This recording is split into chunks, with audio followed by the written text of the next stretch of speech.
লালমনিরহাটে online জুয়া ও সিম চক্রের ৩ সদস্যকে গ্রেপ্তার করেছে জেলা গোয়েন্দা পুলিশ। লালমনিরহাট জেলার কালীগঞ্জ উপজেলার কাকিনা ইউনিয়নের রুদ্রেশ্বর এলাকার রাজ্জাক মার্কেটের সামনে থেকে তাদের গ্রেপ্তার করা হয়। গ্রেপ্তারকৃতরা হলেন আরিফুল ইসলাম, সাকিবুল ইসলাম ও মোহাম্মদ শরীফ। এ সময় তাদের কাছ থেকে অনলাইন জুয়া পরিচালনার কাজে ব্যবহৃত ৬টি মোবাইল ফোন ও ১২টি সিম কার্ড উদ্ধার করা হয়। এছাড়া তাদের মোবাইল ফোনে জুয়ার বিভিন্ন অ্যাপস ইনস্টল করা ছিল। লালমনিরহাট ডিবি পুলিশের অফিসার ইনচার্জ সাদ আহমেদ জানান, আটককৃতদের বিরুদ্ধে কালীগঞ্জ থানায় সাইবার সিকিউরিটি আইনে মামলা প্রক্রিয়াধীন রয়েছে।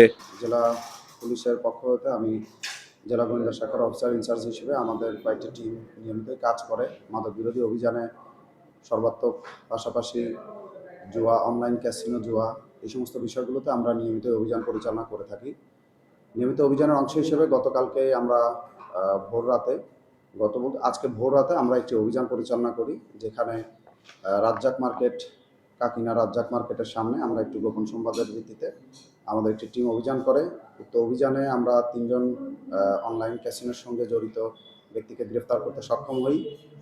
পাশাপাশি ১১টি সিম, নগদ বিকাশ এজেন্ট করা এবং ৬টি মোবাইল তাদের ব্যবহৃত, যে সমস্ত মোবাইলগুলোতে বিভিন্ন ধরনের ক্যাসিনো অ্যাপস সংযুক্ত আছে, আমরা তাদের মোবাইলগুলো যাচাই বাছাই সহ আনুষঙ্গিক কার্যক্রম পরিচালনা করছি এবং উক্ত বিষয়ে কালীগঞ্জ থানায় একটি নিয়মিত মামলা, সাইবার সিকিউরিটি অ্যাক্টে একটি মামলা রুজু প্রক্রিয়াধীন রয়েছে।